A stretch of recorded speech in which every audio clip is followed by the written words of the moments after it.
the other possible tasks that you can do with this. I wanted to show you real quickly though the difference between the image sizing and canvas sizing. Okay, so you've got two different options on adjusting the size of your image.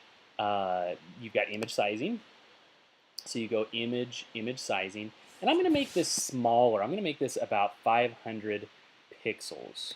Okay, 500 pixels. Now notice as I change the width, the height also changes. That's because this constrain proportions is set.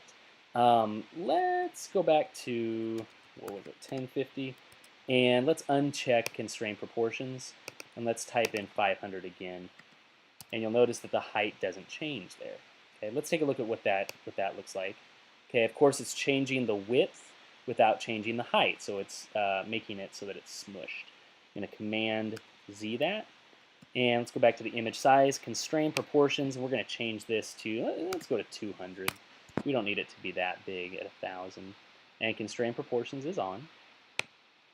Now you'll notice the entire image got smaller. That's what image sizing does. It decreases the size of the entire image. However, it may be that you want to add some stuff to this image, but you don't have space at the top, left, right, or bottom. So what we're going to do in that case is change the canvas size. Canvas size. And I'm going to change this, let's double it, maybe 2. I'll just go to 2, and then let's go to 1. And these are inches, of course, you can tell. Okay, so it gave me a little bit more space there. I'm going to zoom in a little bit. And let's say that I want to add some text up here, Joplin Eagles. So that's what I'm going to do. I'm going to go to the text tool, and I'm simply going to click on the canvas. And this looks like it's a little bit too big, so I'm going to make this at about 20. You'll notice that this is, of course, the tool options. Depending on what tool you're on, this will change. And then I want my text to be, let's say a red. I think that's, yeah, there we go. Okay. That's the eagle red right there. And I went to 200 points at 20. You probably noticed that. And I'm going to type in Joplin Eagles. Now that's still a little bit too big, so I'm going to highlight this. Change that to 10. The whole thing didn't get highlighted, so let's get the rest of it. And that's a little bit better for a size. Okay. Now I'm done with my text, but it looks like it still is there, and so when I click over, it doesn't let me do much. Okay. Now you can move it around that way, but I can't do a whole lot after that. So what I need to do is I need to click this checkbox or select another tool, and it'll automatically check it as being okay. So check that. There we go. We're going to take a look at what it looks like. Yeah, that's better. The regular size. You'll notice the percentage changes as I zoom in or out, which you can do that through View, zoom in, zoom out. Notice the keyboard shortcuts. Okay, so that looks good. Now I've got 3 layers now. I've got the transparent background. I've got the eagle image, which I can change that. Let's go ahead. I'll double click on the title. Just put Eagle logo. And then I've got the text, Joplin Eagles. Created a new layer. Now let me show you a little bit about how layers work. I'm going to press on the eye, and it's going to make the text disappear. Okay, so I'm taking away that layer. I'm going to put it back on, take away the eagle, put it back on. Now, I can move this by clicking on the Move tool. I can move this text on top of the eagle. Now, why is it on top of the eagle and not below? Well, that's how the layers work. You've got the Joplin Eagles on top of the eagle logo.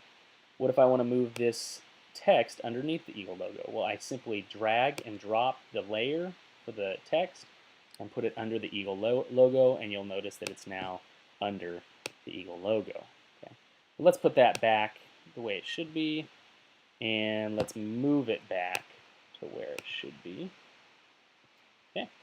Now, the other thing that I wanted to show you was how to kind of do cool effects on your pictures, and that's by using what is called blending tools. Now you can only do one layer at a time, but we're going to access that by control clicking on the layer that we want to adjust, going to blending options, and it's going to bring up an options window. And there's a lot of different options on what types of blending or effects to do. So we've got a drop shadow. You can try that. You see that drop shadow kind of come up. In order to get the options for adjusting that effect, you need to make sure that you have this blue highlighting on whatever effect you're trying to do. Okay, so I'll go there. And you'll notice a couple different options. Mainly what you're going to use is the angle of the light. So I want the shadow to actually come as if the light's coming from up here. So that's what the angle of the light is. And then the distance is going to place the shadow, as you can see, further away from the image. You've also got your spread, and that's going to make it thicker. It's not going to make it as diffused. It's going to make it thicker of a shadow. And then the size, of course. You can increase the size. Now that's really big. And you'll want to adjust the spread and the size in order to make it a shadow that you like. Okay, so I'm going to take that out.